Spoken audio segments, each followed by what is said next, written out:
새벽기도에 나오신 성도 여러분들을 진심으로 환영합니다. 우리 말씀 듣기 앞서서 함께 기도하도록 하겠습니다.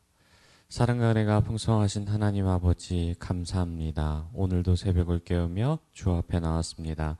하나님 말씀으로 말미암아 우리를 붙드시고 주님 우리에게 붙드시는 그 말씀의 은혜를 통하여서 오늘 하루도 하나님 말씀으로 승리하는 삶 되게 하여 주옵소서. 이 시간 간구하고 소망하는 모든 것을 주님께 아뢰입니다. 나의 모든 것을 주님께 맡기오니 하나님의 도우심으로 말미암아 간절한 마음으로 우리 마음 가운데 성령의 충만한 은혜로 말미암아 오늘 하루를 승리하는 그 은혜를 경험하게 하여 주옵소서. 이 시간 말씀을 듣습니다. 하나님 말씀의 은혜 아래 나아가오니 하나님 이 시간 우리에게 독수리 날개쳐 올라간 같은 새 힘을 허락하여 주시옵소서. 예수님의 이름으로 기도드립니다. 아멘. 오늘 우리에게 주신 말씀은 사도행전 23장 12절부터 30절의 말씀입니다. 사도행전 23장 12절부터 30절의 말씀입니다. 다 찾으신 줄 알고 함께 읽도록 하겠습니다.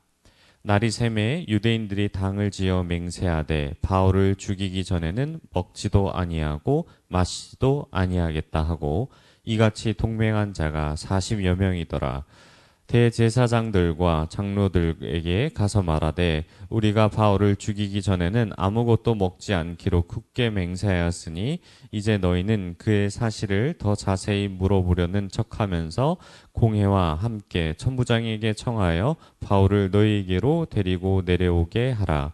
우리는 그가 가까이 오기 전에 죽이기로 준비하노라 하더니 바울의 생질이 그들이 매복하여 있다 함을 듣고 와서 영내에 들어가 바울에게 알린지라. 바울이 한 백부장을 청하여 이르되 이 청년을 천부장에게로 인도하라. 그에게 무슨 할 말이 있다 하니 천부장에게로 데리고 가서 이르되 죄수 바울이 나를 불러 이 청년이 당신께 할 말이 있다 하여 데리고 가기를 청하더이다 하매 천부장이 그의 손을 잡고 물러가서 조용히 묻되 내게 할 말이 무엇이냐 대답하되 유대인들이 공모하기를 그들이 바울에 대하여 더 자세한 것을 묻기 위함이라 하고 내일 그를 데리고 공회로 내려오기를 당신께 청하고자 하였으니 당신은 그들의 청함을 따르지 마옵소서.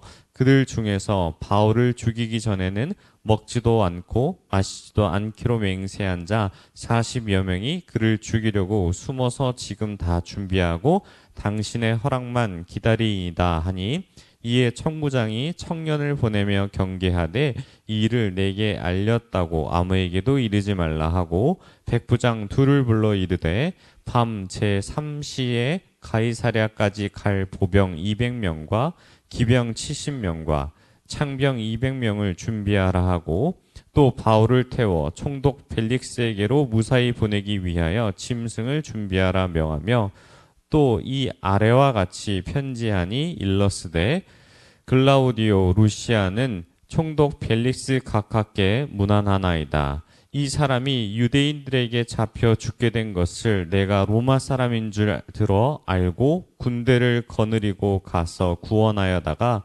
유대인들이 무슨 일로 그를 고발하는지를 알고자 하여 그들의 공회로 데리고 내려갔더니 고발하는 것이 그들의 율법 문제에 관한 것뿐이요 한 가지도 죽이거나 결박할 사유가 없음을 발견하였나이다. 그러나 이 사람을 해하려는 관계가 있다고 누가 내게 알려주기로 곧 당신께로 보내며 또 고발하는 사람들도 당신 앞에서 그에 대하여 말하라 하였나이다 하였더라. 아멘. 하나님의 도우심이란 제목으로 하나님의 은혜를 함께 나누도록 하겠습니다. 하나님이 함께 하시고 도우신다라는 사실을 사람들은 어떻게 알 수 있을까요? 많은 사람들은 하나님이 지켜주시고 보호하신다는 사실을 잘 알지 못합니다. 왜냐하면 하나님이 보호하시고 돌보신다는 사실을 느끼지 못하기 때문이죠. 우리가 일상생활에서 건너목을 지날 때, 운전을 할 때, 그리고 그 밖의 모든 일상 가운데 하나님이 지키시고 우리를 보호하신다는 사실을 느끼는 것은 매우 어렵습니다. 집 앞 놀이터를 보면 아이들이 놀 때 항상 부모님들이 아이들이 잘 노는 것을 지켜보는 것과 비슷합니다. 자녀들은 부모님이 자신을 보호하고 계신다는 사실을 잊고 마음껏 놀고 있습니다. 재미있게 놀다가 크게 넘어지거나 다치는 상황이 오면 어느새 부모님이 와서 다치지 않도록 붙잡아 주십니다. 바로 주님이 이렇게 우리를 보호하시기 때문입니다. 오늘 본문의 말씀을 보면 바울이 암살당할 위기 가운데 하나님의 도우심이 나타납니다. 감옥에서 하루를 보내고 광문했던 무리가 바울을 죽이려고 모여들기 시작합니다. 무려 그 수가 40여 명이라고 기록하고 있습니다. 40여 명이나 되는 인원이 모여서 바울 한 사람을 죽이기까지 작정한다면 그것은 매우 어려운 일이 아닙니다. 뿐만 아니라 이들은 대제사장들과 장로들까지도 함께 결탁하여 바울을 죽이기까지 격장하였으니 이것은 엄청난 의지를 보여줍니다. 그들이 먹지도 마시지도 아니한다는 결의를 보여주면서까지 바울을 죽이기로 작정했다라는 사실은 그들의 결의가 얼마나 큰지를 느낄 수 있습니다. 이 말을 들은 제사장들과 장로들은 구체적인 계획을 세워 사실을 물어보는 척하면서 공회와 함께 천부장에게 청하여 바울을 데려오라는 간계를 준비합니다. 만약 계획대로 되었다면 바울은 죽은 목숨이었을 것입니다.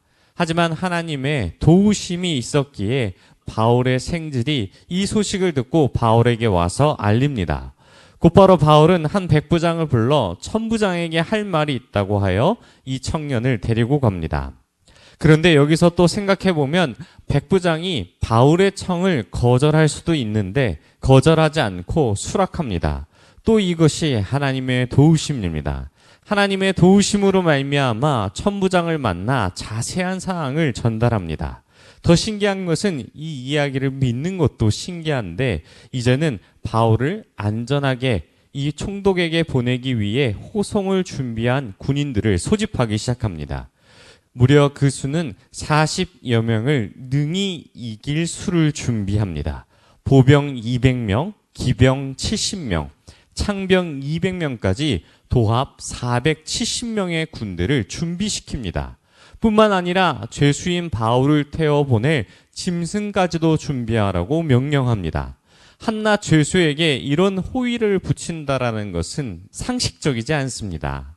천부장이면 당시 1000명의 병사를 거느릴 높은 지위에 있는 장수입니다. 바울을 호위하기 위해 자신이 부릴 수 있는 병력의 절반인 470명을 호위로 보낸다라는 것은 매우 하나님의 도우심이 아니고서는 이것을 이해하기는 어렵습니다. 여기서 하나님의 도우심은 단순히 그치지 않습니다. 벨리스 총독에게 보낼 편지까지 쓰는데 전부 바울에게 유리한 말만 적어 놓습니다. 로마 시민권자인 바울을 보호하기 위해 군대를 동원했으며 자신의 업적을 자랑하기 시작합니다. 뿐만 아니라 유대인들이 바울을 고발하여 공회를 소집할 때 자신이 가서 살펴보니 유대 율법의 문제일 뿐이지 결박당하거나 죽일 사유가 바울에게 전혀 없음을 확인하였다고 기록합니다. 이 내용의 토대를 살펴보면 바울은 아무런 죄가 없음을 다시 확인할 수 있습니다. 하지만 바울을 암살하려는 간계가 있어서 당신께 바울을 보내며 고발하는 사람도 당신 앞에서 재판받을 것을 조치했음을 상세히 적어서 편지합니다. 사랑하는 성도 여러분, 하나님의 도우심은 우리의 상상을 뛰어넘습니다. 40여 명의 사람들이 바울을 한 사람을 죽이기 위해 먹지도 않고 마시지도 아니하며 눈에 불을 켜며 죽이려고 노력하지만 군사 470명을 동원하여 바울을 지키십니다. 뿐만 아니라 아무리 계획을 은밀하게 세울지라도 하나님께서는 그것을 알리시고 살리실 방법을 준비하십니다. 왜냐하면 하나님께서 바울을 로마에서 하나님의 말씀을 증언하도록 약속하셨기 때문입니다. 하나님은 약속을 지키시는 신실하신 분이시기에 그 어떤 순간에도 바울을 도우시고 보호하십니다. 오늘 말씀을 통해 우리도 이와 같은 도우심을 잘 느끼지는 못하지만 하나님께서는 여전히 우리를 불꽃과 등 같은 눈동자로 우리를 지키십니다. 사랑하는 성도 여러분, 그 말씀의 근간의 약속이 바로 성경에 기록되어 있습니다. 세상 끝날까지 우리와 함께 하시겠다고 약속하셨기에 삶에 있어서 우리는 그분의 도우심과 보호하심을 잘 느끼지 못하지만 매 순간 우리를 도우시기에 우리는 안전하게 주님께로 나아갈 수 있습니다. 하나님은 전능하신 분이십니다. 때론 우리가 말씀에 기록된 하나님의 일하심이 지금 나타나지 않는다고 하여 실망하고 넘어질 때가 많습니다. 하지만 시간이 흘러 되돌아보면 언제나 우리 곁에서 우리를 도우시는 하나님을 경험하게 될 것입니다. 삶의 어려운 문제들이 우리를 계속 죽음의 골짜기로 밀어 넣을 것입니다. 그럴 때마다 오늘 본문의 말씀이 생각나 주님 붙잡고 나아가시길 소망합니다. 시편 23편의 고백처럼 내가 사망의 음침한 골짜기로 다닐지라도 해를 두려워하지 않을 것은 주께서 나와 함께 하심이라 찬양했던 이 시편의 고백처럼 오늘 말씀을 듣고 날마다 주님 찬양하며 믿음으로 나아가는 저와 여러분이 되시길 주님의 이름으로 축원합니다. 우리 들은 말씀을 생각하며 함께 기도하겠습니다. 주님, 우리의 삶을 지켜주시고 보호해 주심에 감사하며 일상에서 하나님의 도우심을 깨닫지 못하지만 그런 때에도 주님이 우리와 함께 하심을 믿고 신뢰하는 우리가 될 수 있도록 인도해 달라고, 또한 우리가 겪는 모든 어려움 속에서 하나님의 보호하심을 경험하며 감사하는 우리가 되게 해달라고 우리 주여 한번 부르시고 통성으로 함께 기도하겠습니다. 주여, 하나님 아버지, 우리를 도우시고 보호하신 것을 하나님 말씀을 통해 깨닫게 하여 주시니 감사합니다. 연약한 우리들의 마음 가운데 하나님 일상에서 하나님의 도우심과 보호심을 강력하게 체험하는 은혜를 우리에게 허락하여 주옵시고, 날마다 주님 주신 그 은혜로 말미암아 우리는 감사히 하나님의 이름을 찬양하며 나아가는 우리가 되게 하여 주시옵소서. 우리 계속해서 기도하겠습니다. 어려운 상황 가운데 주님 신뢰하는 믿음을 우리에게 허락하여 주시옵소서. 우리는 연약하니 긍휼히 여기시고 은혜를 베푸셔서 삶 가운데 주님의 도우심을 경험하고 우리에게 베푸시는 그 믿음을 통해 주님 높이는 삶을 살아가는 우리가 되게 해달라고 함께 기도하시고, 각자 가지고 온 기도 제목 가지시고 기도하다가 돌아가도록 하겠습니다. 주여,